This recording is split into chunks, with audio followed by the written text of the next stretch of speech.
ನಾನಿವತ್ತು ಜೀರಿಗೆ ರಸ ಅಥವಾ ಮೆಣಸಿನ ಸಾರು ಮಾಡೋದು ತೋರಿಸ್ತೀನಿ. ಇದು ಭಾಳ ಸುಲಭವಾಗಿ ಮಾಡ್ಬೋದು ಮತ್ತು ಸಿಂಪಲಾಗಿ ಮಾಡ್ಬೋದು. ಅರ್ಜೆಂಟಿಗೆ ಬೇಕು ಸಾಂಬಾರು ಇಲ್ಲ ಅಂದರೆ ಬೇಗ ಮಾಡಿಕೊಂಡು ಊಟ ಮಾಡ್ಬೋದು. ಇದಕ್ಕೆ ಬೇಕಾಗಿರೋ ಸಾಮಗ್ರಿಗಳು ಏನೆಂದರೆ ಜೀರಿಗೆ, ಮೆಣಸು, ಸ್ವಲ್ಪ ಮೆಂತ್ಯ, ಮೆಣಸಿನ್ಕಾಯಿ, ಬೆಳ್ಳುಳ್ಳಿ ಮತ್ತು ಬೇಯಿಸಿರೋದು ಚಿಕ್ಕ ಚಿಕ್ಕದು 2 ಟೊಮೊಟೊ ಹಾಗೂ ಕೊತ್ತಂಬರಿ ಸೊಪ್ಪು, ಉಪ್ಪು ಮತ್ತು ರುಚಿಗೆ ತಕ್ಕಷ್ಟು ಎಣ್ಣೆ ಹಾಗೂ ಸಾಸಿವೆ. ಬನ್ನಿ ಈಗ ಹೇಗೆ ಮಾಡೋದು ಅಂತ ನೋಡ್ಕೊಳ್ಳೋಣ. ಸ್ಟವ್ ಹಚ್ತಾ ಇದ್ದೀನಿ.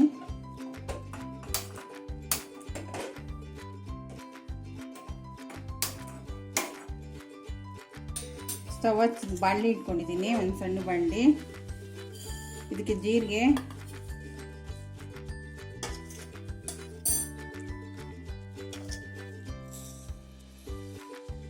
ಮತ್ತು ಒಂದು ಸ್ಪೂನ್ ಆಗೋಷ್ಟು ಮೆಣಸು,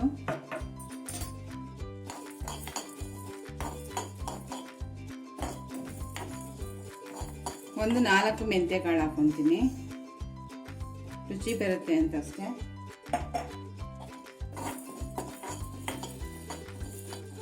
ಇದನ್ನ ಕೆಂಪಾಗಿ ಹುರ್ಕೋಬೇಕು.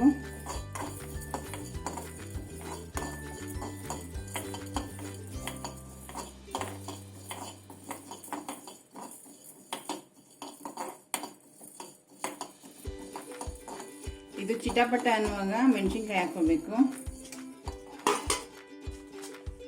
ಒಂದು 4-5 ಮೆಣಸಿನ್ಕಾಯಿ ಹಾಕಿದ್ದೀನಿ.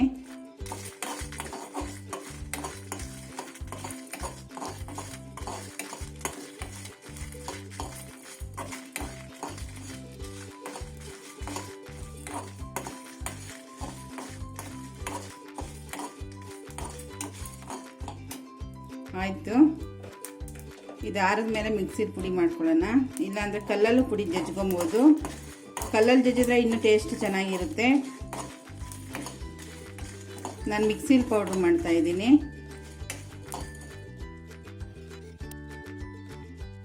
ನೋಡಿ, ಜೀರಿಗೆ, ಮೆಣಸು ಮತ್ತು ಬೆಳ್ಳುಳ್ಳಿ ತರಿತರಿಯಾಗಿ ರುಬ್ಕೊಂಡಿದ್ದೀನಿ.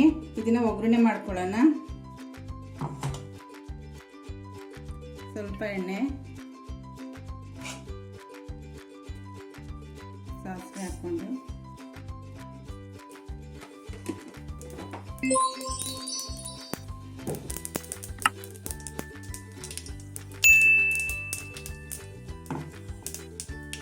ಕರಿಬೇವಿನ ಸೊಪ್ಪು ಹಾಕ್ತೀನಿ.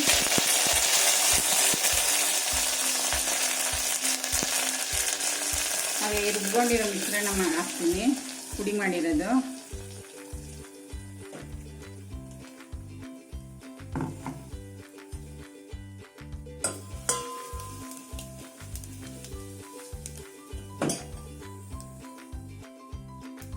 ಮತ್ತೆ ಇದಕ್ಕೆ ಹುಣಸೆ ಹಣ್ಣು ರಸ ಹಾಕೋಣ.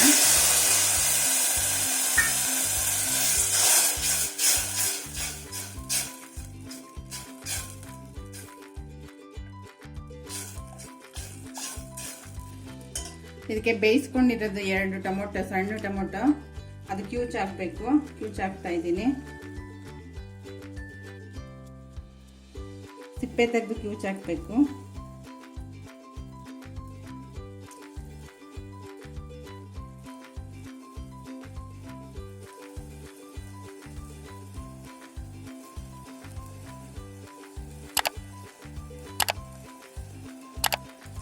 ಟೊಮೊಟೊ ಹಾಕ್ತಾ ಇದ್ದೀನಿ.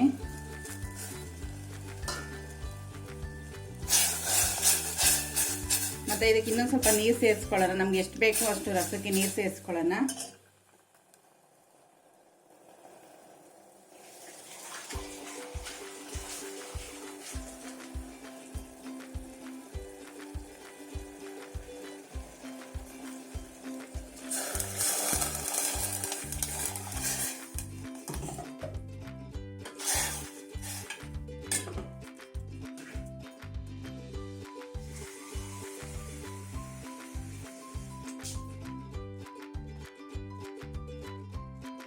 ಇದು ಸುಮಾರು 4 ಜನಕ್ಕಾಗುತ್ತೆ ಈ ರಸ.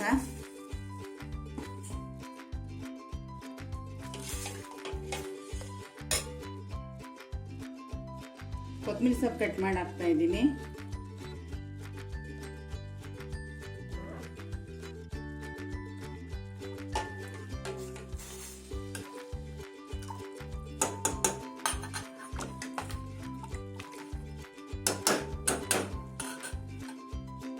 ಹಾಗೆ ಉಪ್ಪು ಹಾಕ್ತಾ ಇದ್ದೀನಿ.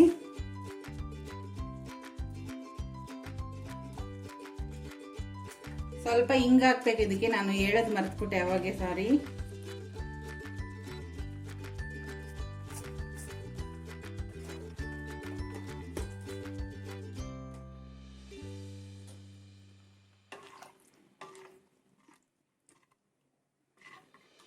ಇದು ಕುದಿದ್ರೆ ರಸಮ್ ರೆಡಿ ಆಗುತ್ತೆ.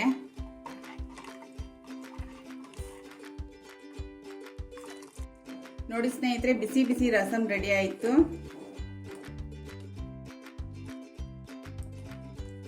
ಬಟ್ಲಿಗೆ ಹಾಕೊಳ್ಳೋಣ.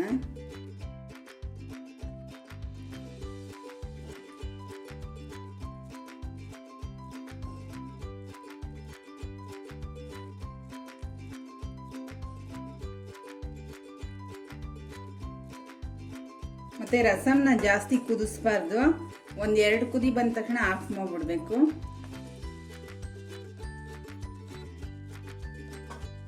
ನೋಡಿ ಸ್ನೇಹಿತರೆ, ನಮ್ಮನೇಲಿ ಇವತ್ತು ಅನ್ನ ರಸಮ್ ಮಾಡ್ಕೊಂಡು ಊಟ ಮಾಡ್ತಾ ಇದ್ದೀವಿ. ಈ ರಸಮ್ನ ನೀವು ಮನೇಲಿ ಟ್ರೈ ಮಾಡಿ ಹೇಗಿತ್ತು ಅಂತ ನನಗೆ ಕಮೆಂಟ್ ಮಾಡಿ ತಿಳಿಸಿ. ಇದನ್ನ ಎಲ್ಲರಿಗೂ ಶೇರ್ ಮಾಡಿ ಮತ್ತೆ ಸಬ್ಸ್ಕ್ರೈಬ್ ಮಾಡಿ. ನನ್ನ ಚಾನಲ್ ನೋಡಿದ್ದಕ್ಕಾಗಿ ನಿಮ್ಮೆಲ್ಲರಿಗೂ ಧನ್ಯವಾದಗಳು. Thank you. Bye bye.